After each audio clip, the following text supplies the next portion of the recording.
ამ წუთებში სალომე ზურაბიშვილი ბუქარესტში რუმინეთის ხსნის კავშირის ეროვნულ კონგრესზე სიტყვით გამოდის. საქართველოს მეხუთე პრეზიდენტმა უკვე ისაუბრა ოცნების ანტიდემოკრატიულ ნაბიჯებზე, მათ შორის სისტემურ წამებაზე, კანონის სახელით მოქალაქეების დევნასა და პოლიტპატიმრებზე.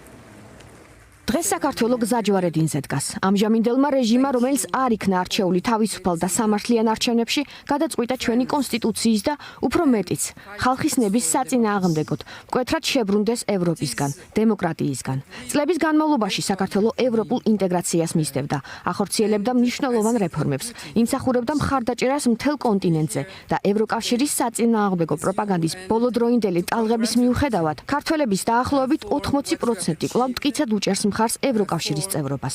დღეს კი ამ დიდი უმრავლესობის ნება იგნორირებულია. მმართველი რეჟიმი ზურგს აქცევს ევროპას, ყოველდღიურად იღებს ავტორიტარულ კანონმდებლობას, კრემლის სტილის ან მოსკოვში დაწერილი კანონების მსგავს და თრგუნავს წინააღმდეგობას. 200 დღეზე მეტია ქუჩებში აქციები იმართება. დამოუკიდებელ მედიას თავს ესხმიან, ოპოზიციის ლიდერები ციხეში არიან და 60 აქტივისტი განაჩენს ელოდება. დღეს საქართველოში პრევენციული პატიმრობა 9 თვეა, რაც რუსეთში არსებულზე მეტია. ჟურნალისტი ქალი მზია ამაღლობელი ამ ბრძოლის სახეთ სიმბოლოდ იქცა. მას 7-დან 9 წლამდე პატიმრობა ემუქრება.